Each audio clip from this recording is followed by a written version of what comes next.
My son-in-law laughed as he tossed me the keys to my priceless classic car, which he'd returned with a fresh dent and reeking of cheap beer. "It's just an old car," he sneered. I smiled and replied, "Boys will be boys." He'll soon discover that this old car was the only thing keeping a roof over his head, and I just made the call to my lawyer to take it back. Before we dive into this intense story, please take a moment to subscribe to the channel so you don't miss what happens next. We'd also love to know where you're all tuning in from. Let us know in the comments. The jingle of the keys was unnervingly cheerful as they sailed through the air. I caught them out of pure reflex, my eyes not on them, but on the man who had thrown them. My son-in-law Leo stood on my driveway with the kind of self-satisfied smirk that only a man who has never faced a real consequence in his life can muster. He was dressed in trendy, distressed jeans and a designer t-shirt that probably cost more than my first car payment. Behind him, his friends, a gaggle of similarly dressed clones, snickered from the open window of their oversized SUV. "She's all yours, Archie," Leo announced, gesturing with a lazy thumb toward my garage. "Got a little dusty on the road, but we had a blast, an absolute blast." My heart, which had been a tight knot of anxiety all weekend, sank into a cold pit in my stomach. He was talking about Bessie, my 1967 Ford Mustang. She wasn't just a car, she was the last and most beautiful project my late wife, Alina, and I had ever worked on together. Every inch of her cherry red paint, every stitch in her white leather interior held a memory.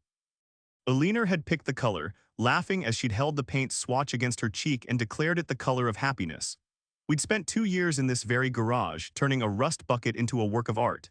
Bessie wasn't metal and rubber, she was a testament to love, patience, and shared dreams.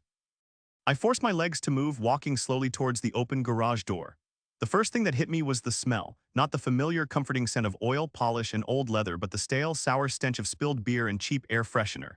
My eyes scanned the interior. Empty cans were stuffed into the map pockets, and a sticky brown residue coated the passenger seat where Alina used to sit. A wave of nausea rolled over me. It felt like a desecration, like finding graffiti on a tombstone.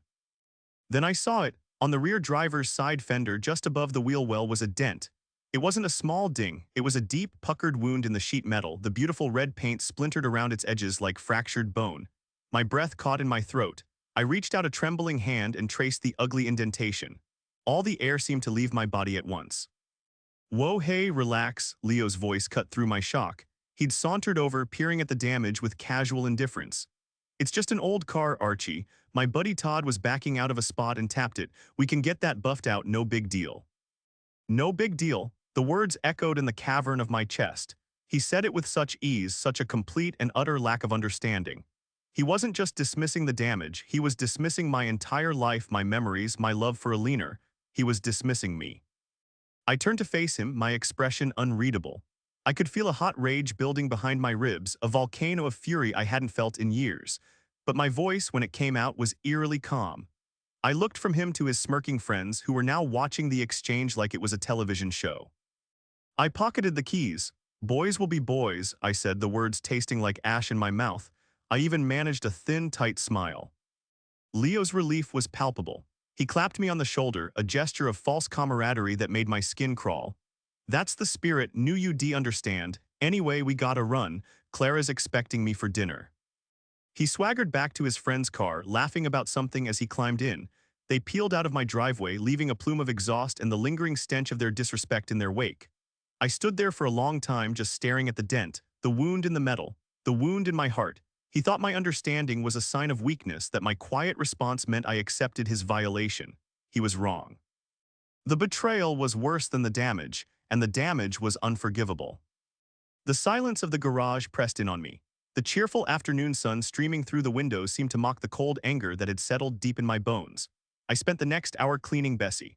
I worked with a methodical, almost robotic precision, my hands moving through familiar motions while my mind churned.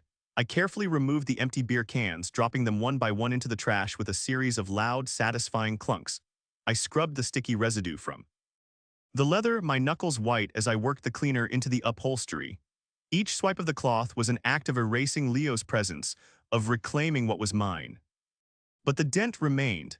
It was a permanent scar, a physical reminder of the contempt he held for me. Every time I looked at it, the rage flickered anew. He hadn't just borrowed my car, he had stolen a piece of my soul for a weekend joyride and returned it broken. Later that evening, the phone rang. I knew it would be my daughter, Clara.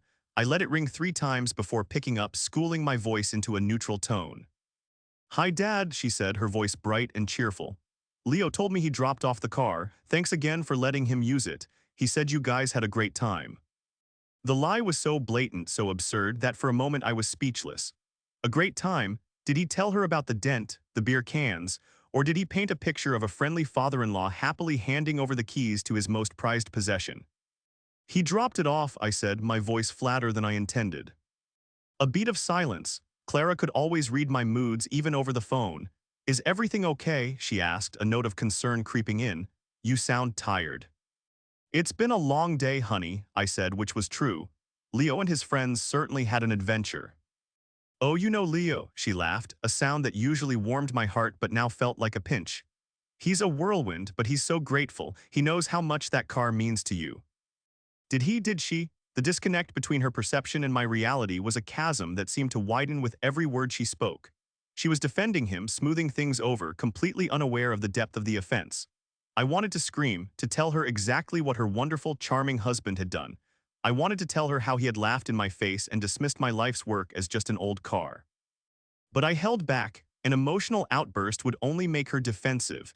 It would become an argument between a father and a daughter, and Leo would position himself as the misunderstood peacemaker caught in the middle. No, this required a different approach. It required patience and precision. It required a plan. "I'm glad he had fun," I said quietly. "We'll talk more about it later, sweetie. You two enjoy your dinner." "Okay, dads, love you." "I love you too, Clara," I whispered, and that part was the truest thing I'd said all day. After I hung up, I walked back into the garage and stood before the Mustang. The overhead fluorescent lights hummed, casting a sterile glow on the crimson paint. I looked at the car, then at the workbench where Alina and I had spent so many hours.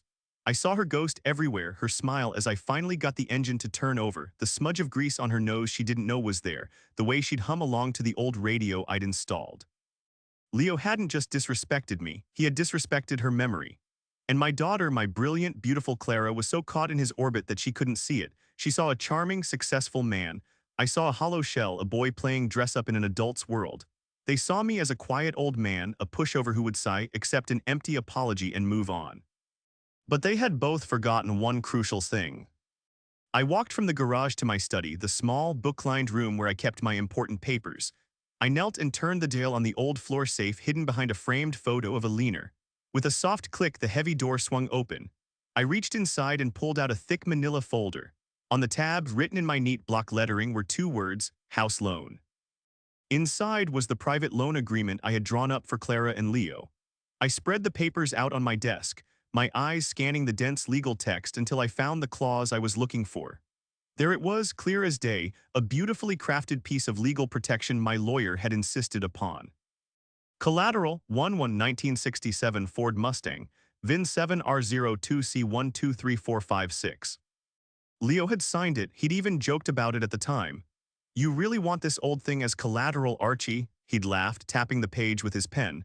"Sure, whatever you want, it's not like it's worth much." I ran my finger over his arrogant, loopy signature. He had no idea. He thought value was only measured in dollars and cents, in market trends and resale potential.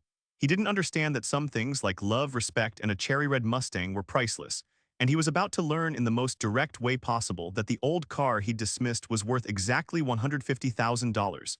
It was worth the roof over his head. Losing a leaner 5 years ago had hollowed me out in ways I never imagined. Our life together had been a partnership in every sense. We built a home, a business, and a family. My business was restoring vintage cars, a passion she not only supported but shared. She had a better eye for color and detail, and anyone I knew. When she was gone, the silence in the house and in the garage was deafening. My world, once vibrant and full of purpose, shrank to one single, shining point of light: our daughter, Clara. Clara was my anchor. She had her mother's kindness and artistic flair channeled into a successful career as a graphic designer. Seeing her happy was the sole mission of my retirement. So when she fell in love with Leo, I truly did.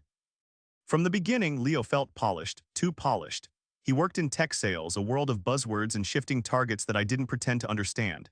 He was handsome, charismatic, and he made my daughter laugh. On the surface, he was perfect. But underneath, there was a subtle, grating friction whenever he was around. It was in the way he'd call my lovingly restored furniture shabby chic with a wink as if he were paying me a compliment. It was in the way he'd talk about his commissions and bonuses, his voice loud, assuming everyone was as obsessed with money as he was. He viewed my life's work with a kind of bemused condescension. To him, my garage wasn't a sanctuary of craftsmanship, it was a dusty relic. The cars I painstakingly brought back to life weren't timeless beauties, they were old clunkers. He didn't see the history, the passion, the stories embedded in the steel. He only saw things that were obsolete. When Clara and Leo decided to buy a house, I was overjoyed for them. It was a beautiful colonial in a quiet, tree-lined suburb, the kind of place I'd always hoped Clara would raise her own family someday. But the market was brutal and the down payment was staggering. Leo's income was flashy but inconsistent, and they were struggling to get the loan they needed. Clara came to me one evening, her eyes filled with a mixture of hope and anxiety. "Dad," she began, twisting a napkin in her hands. "Leo and I found the perfect house, but the down payment, it's $150,000, we just don't have it."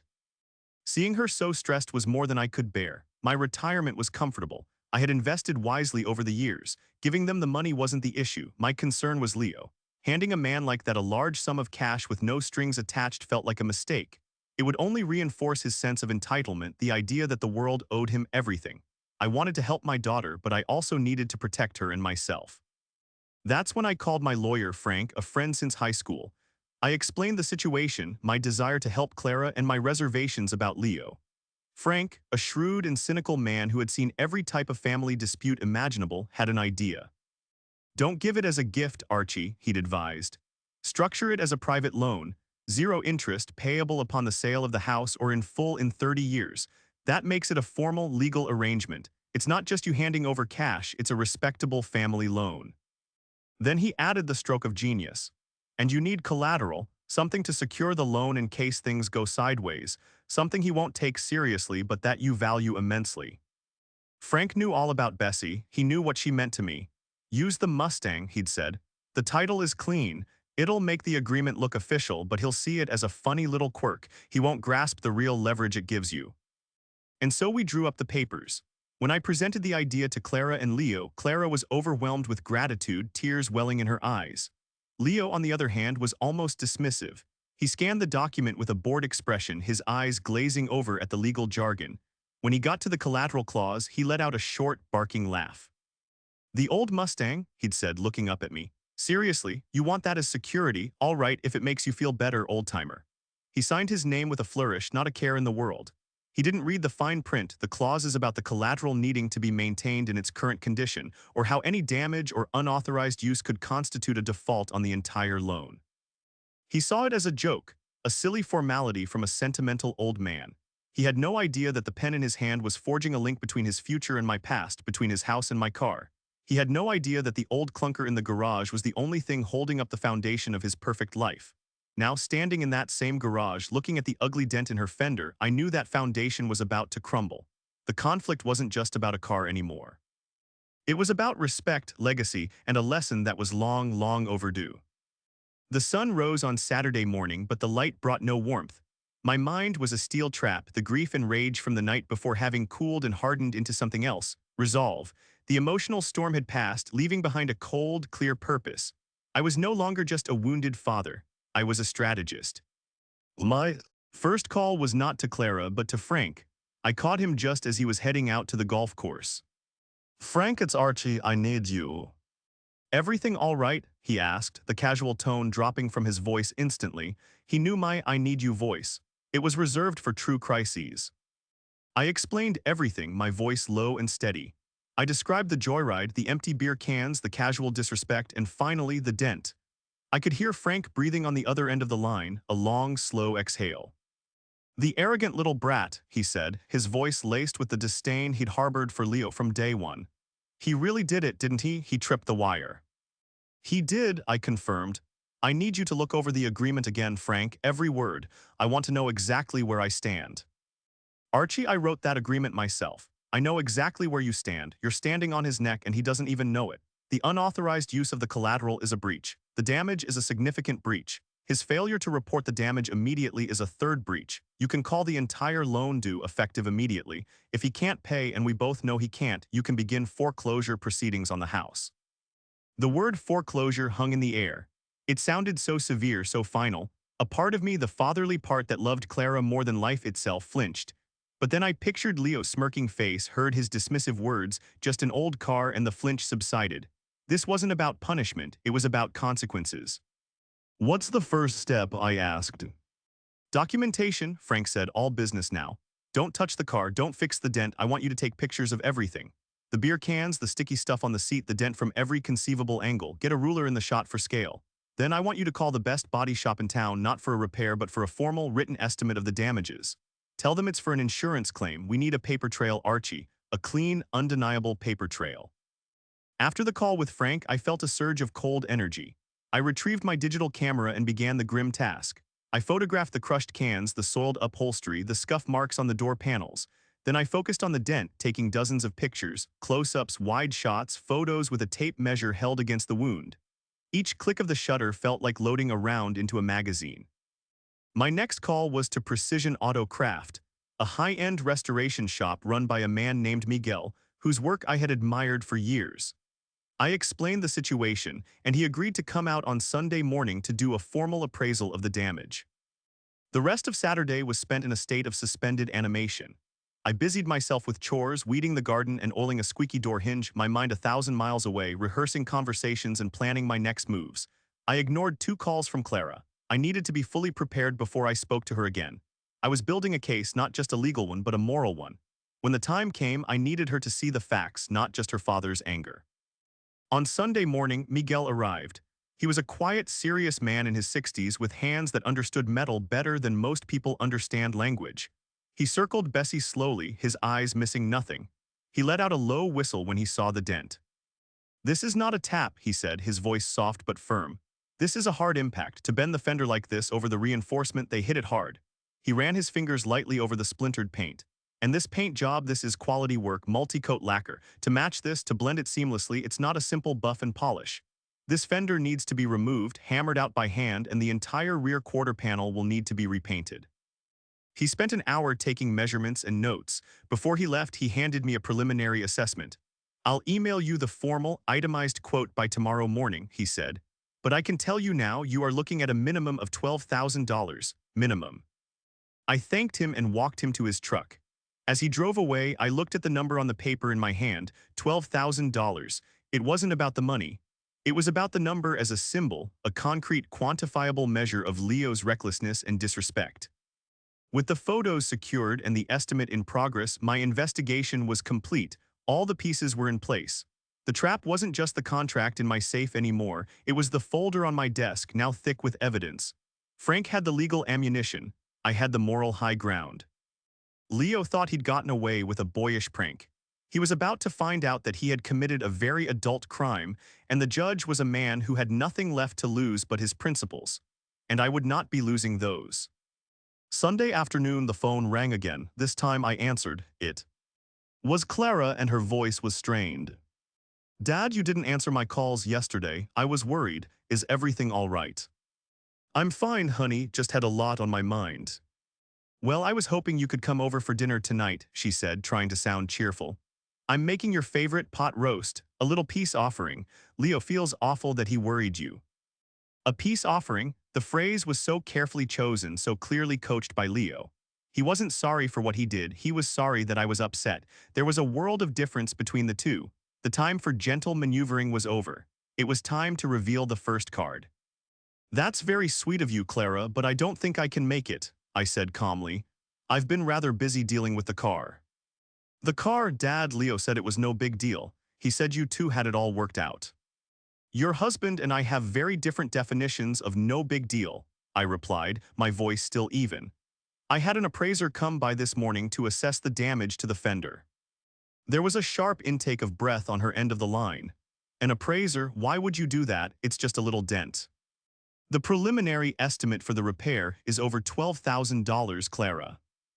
Silence, complete and utter silence. I could almost hear the gears turning in her head, the confusion and disbelief warring with her ingrained loyalty to Leo. 12,000, she finally stammered.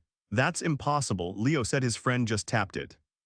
"The appraiser seems to think otherwise," I said. "He called it a hard impact." He also commented on the beer stains on the upholstery. I'll be sending Leo a formal bill for the damages, of course. He can submit it to his friend's insurance. This was the first tremor. I wasn't yelling. I wasn't emotional. I was treating it like a business transaction, which was precisely the kind of language Leo claimed to understand. I was removing the sentimental old man from the equation and replacing him with a creditor. I heard muffled voices in the background. Clara was covering the receiver, speaking in a harsh whisper. Then a new voice, loud and indignant, erupted from the phone, not even bothering with the pretense of politeness. It was Leo. "What is this, Archie? 12 grand. Are you insane? It's a scratch. I told you we'd get it buffed out," he yelled, having clearly snatched the phone from his wife. "Hello, Leo," I said, my voice dropping a few degrees colder. "I'm glad you could join the conversation.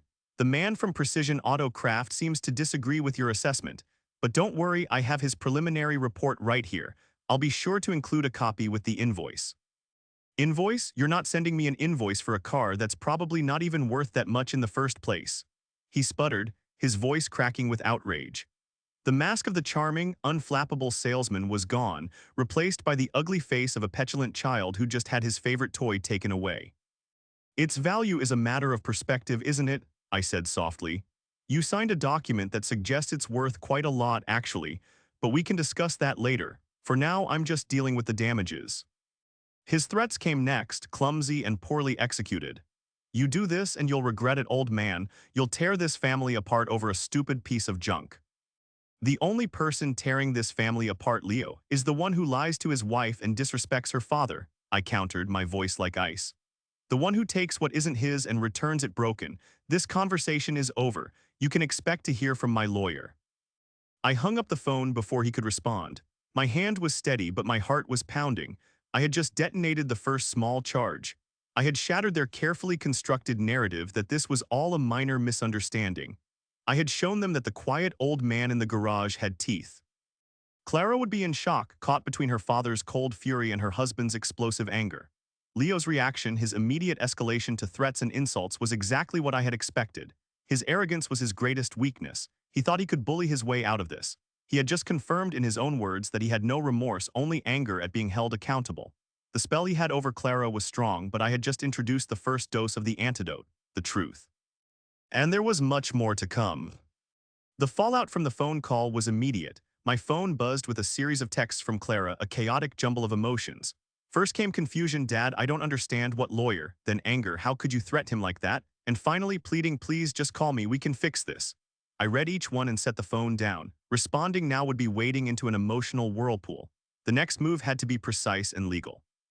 Monday morning at 9 o'clock sharp, Frank sent the email. It went to Leo's personal and work addresses, with me and Clara both copied. The subject line was stark: formal notice of loan default and demand for payment. The body of the email was cold, professional, and brutal. It cited the specific clauses in the loan agreement that had been breached, the unauthorized use of the collateral, the significant damage incurred, and the failure to report said damage. It included PDF attachments of the signed agreement, the high-resolution photos I had taken, and the official, itemized estimate from Precision Auto Craft, which had come in at a staggering $12,850. The final paragraph was the kill shot. It stated that due to these breaches, the full principal of the loan $150,000 was now immediately due and payable. It gave Leo 10 business days to remit the full amount. Failure to do so would result in the immediate commencement of foreclosure proceedings on the property located at 45 Blossom Hill Lane. I sat at my kitchen table staring at the sent email in my inbox. This was it, the point of no return. It took less than 15 minutes for my phone to ring. The caller ID showed Leo's number. I let it go to voicemail. He called again. I declined it. A third time, I silenced my phone. He was predictable. His first instinct was to bully, to intimidate. He would get no response from me. An hour later, there was a frantic knocking at my front door. It was Clara. Her face was pale, her eyes red-rimmed and panicked. She was holding her phone in a white-knuckled grip. "Dad, what have you done?" she cried as soon as I opened the door. She pushed past me into the entryway, waving her phone in the air. "Foreclosure? Are you serious? You're going to make us homeless over a dent in your car." I closed the door quietly and led her into the living room. "Sit down, Clara," I said gently. "I will not sit down. Leo is freaking out. He's going to lose his job." This will ruin his credit, it will ruin our lives. This is not about the dent, Clara, I said, keeping my voice level. The dent is just a symptom. This is about respect. It's about character. It's about the man you married. I love him, she sobbed. He made a mistake, a stupid, stupid mistake. People make mistakes. He didn't make a mistake, honey. He made a choice. He chose to take something that wasn't his. He chose to be reckless with it. He chose to lie to you about it. And when he was caught, he chose to be arrogant and dismissive. His first reaction was, "I'm so sorry." It was, "Are you insane?" I walked over to my study and returned with the manila folder. I didn't hand it to her. I laid the contents out on the coffee table between us, one by one.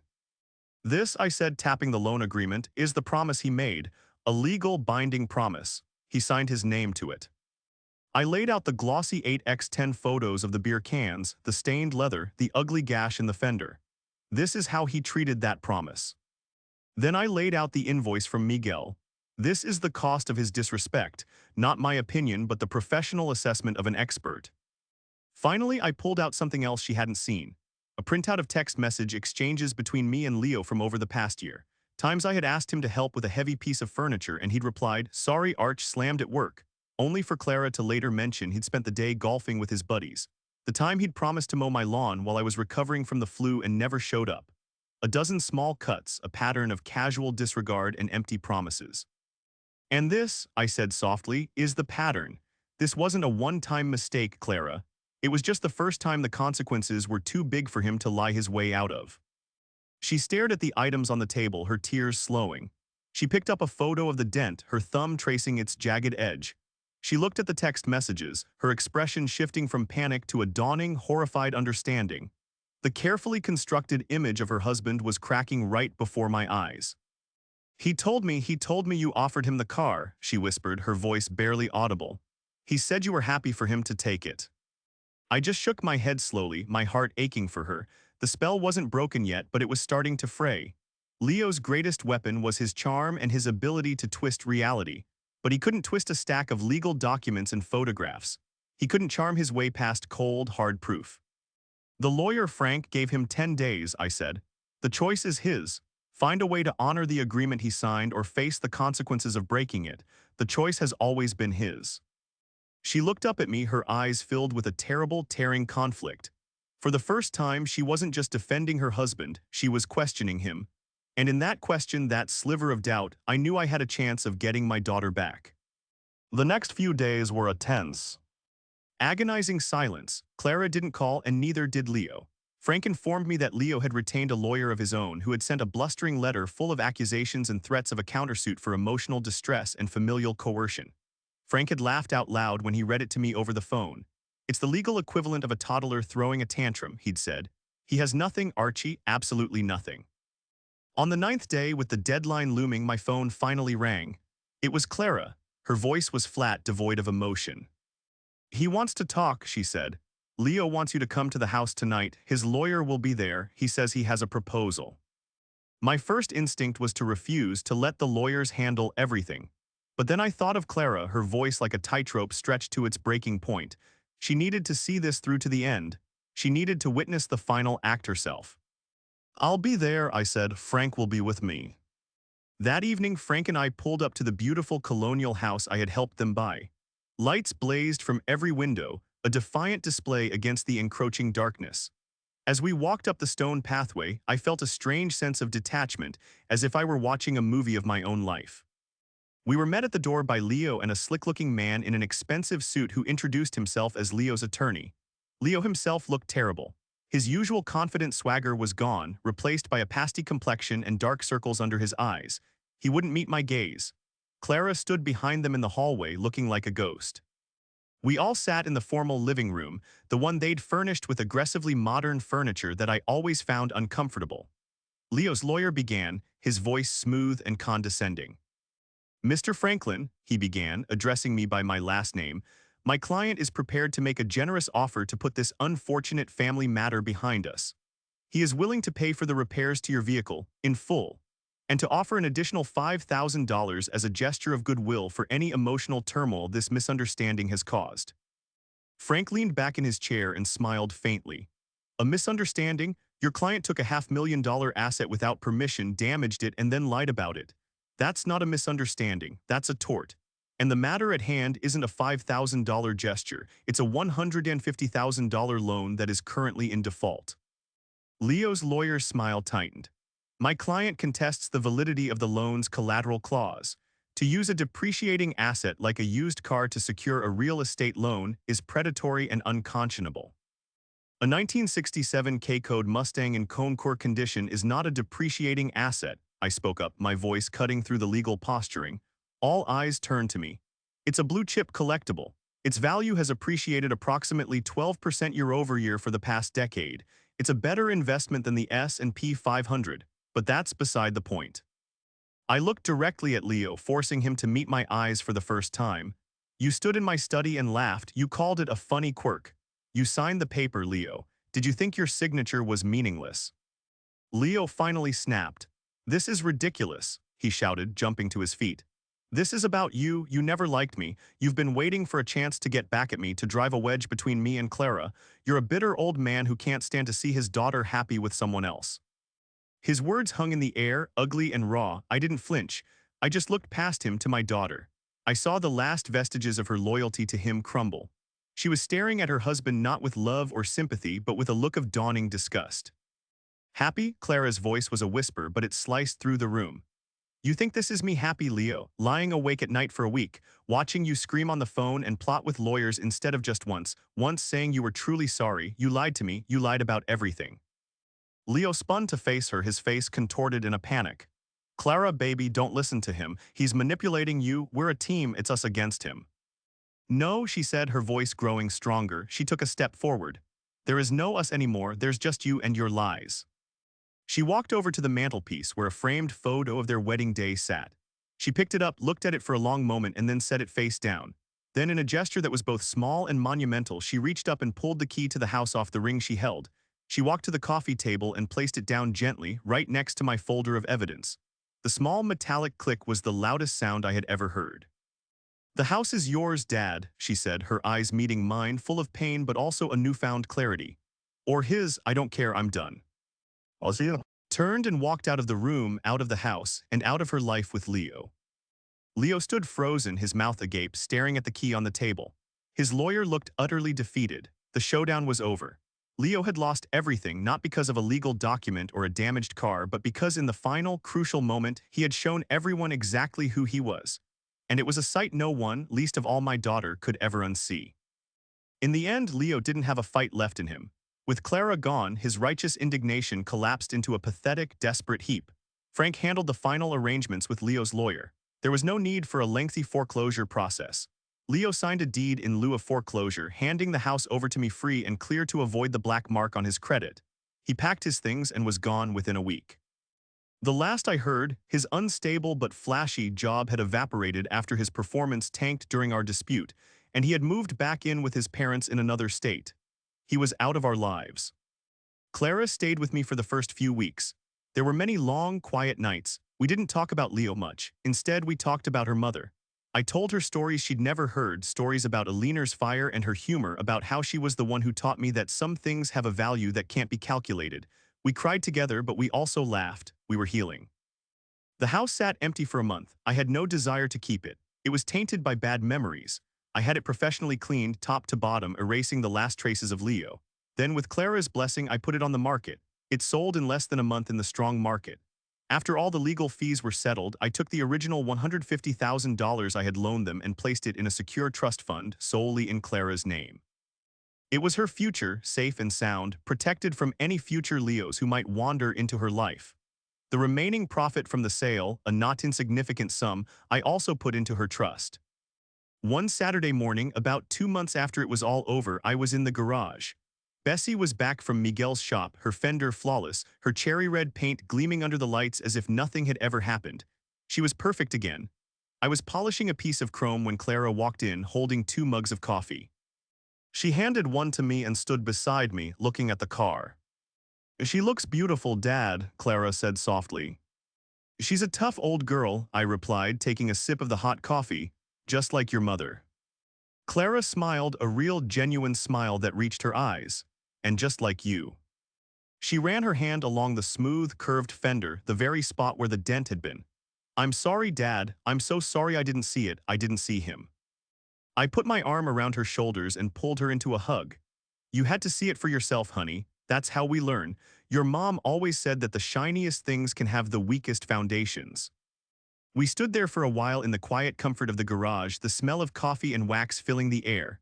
The long, painful chapter was finally over. The house was sold. The money was secure. Leo was a ghost.